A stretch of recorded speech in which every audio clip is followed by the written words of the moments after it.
Assalamualaikum dan salam sejahtera. Okay, kita tiba di peringkat yang terakhir dalam design thinking iaitu iterate.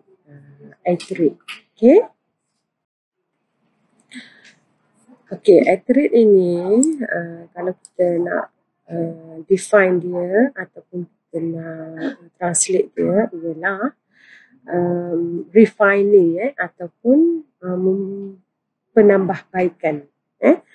Iterative design is a design methodology based on a cyclic process of prototyping, testing, analyzing and refining a product or process.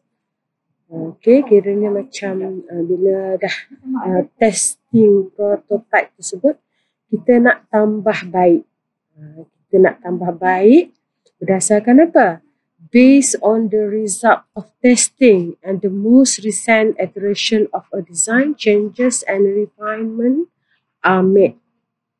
Okay, jika tengok gambar rajah di sebelah kanan ni, tengok semula proses design thinking kan ada empathize, define, ideate, prototype and test. Okay, kalau tengok dekat prototype tu dia ada iterate quickly, yang arrow warna merah tu. Okay, bila kita buat sesuatu prototype dalam design thinking tu, kita juga perlu menambah baik ataupun memperhalusi semula. Adakah prototype itu membantu user untuk menyelesaikan masalah mereka. Dan satu lagi bila test pun sama. Bila kita dah buat testing terhadap prototype tersebut, kita nak tahu adakah testing tersebut boleh berjalan lancar dan boleh beroperasi dengan sebaiknya seperti mana yang dihajati oleh user, iaitu pemilik kepada projek tersebut. Okay, kita tengok why iterate. Why kita kena improvekan prototype tersebut atau design proses tersebut. Okay, kita tengok step yang kat bawah sekali, kita nak feedback. Get feedback ni use feedback grid lah.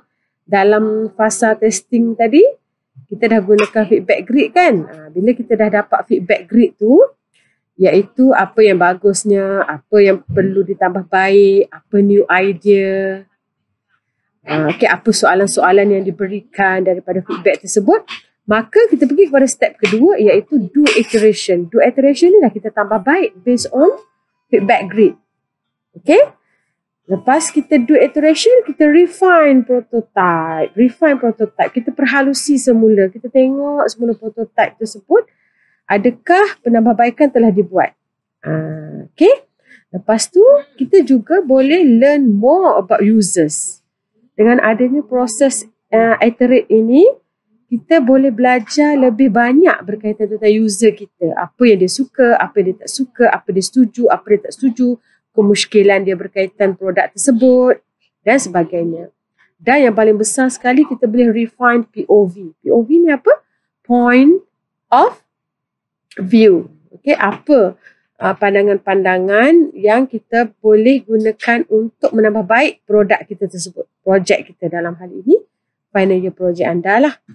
So, proses iteration ataupun proses refine product or proses itu is very important in order of first to get feedback, second to do iteration, third to refine prototype, fourth to learn more about users, and the last one, which is the most important one, is to refine point of view. Okay? Okay, kita dah tahu apa itu proses iterate, kenapa kita perlu iterate, dan kita tengok pula apa itu iterative process, iaitu proses penambahbaikan tersebut. Penambahbaikan projek kita. Okay? Iterative process involve few process which is build, test, refine. Build, test, refine. Build, test, refine about prototype. So, dia melibatkan 3 proses yang berterusan dalam cycle yang saya tunjukkan dalam gambar rajah yang ada arrow warna kuning ni kan. Anda tengok di sebelah kanan ada build, then test, refine. After refine ataupun iterate tersebut, build lagi. Lepas tu test, refine until it become almost perfect according to the user's desire lah. We keep repeating lah about users kan, sebab dia pemilik produk kita atau projek kita untuk menyelesaikan masalah mereka. Jadi kita bina, kita uji, refine atau tambah baik. Bina, uji, tambah baik. Bina, uji, tambah baik berterusan. Okey? Bagaimana untuk buat iterative process? Okey, kita tengok gambar rajah di sebelah kanan, iaitu brainstorm atau sumbang saran. Kita dapatkan idea-idea. Yang kedua, kita build. Okay, kita bina. Lepas tu kita test. Itu iterate. Dia sekular yang lebih kurang sama juga dengan iterative process. Okay, kena brainstorm, kena dapatkan idea, kena build, kena test. Lepas tu iterate, tambah baik. Pusing-pusing begitu. Yang penting, kena tambah baik. Okay, dan dapatkan idea sebanyak mungkin untuk menjadikan projek itu sempurna seperti mana objektif dan matlamat research anda. Okey, tadi kita dah tahu bagaimana nak menjalankan iterative process kan, iaitu bina, uji, tambah baik. Bina, uji, tambah baik. Okey, kita tengok iterate aim. Apa itu matlamat atau sasaran iterate ni? Tidak lain, tidak bukan. I've told you before, improve product or process.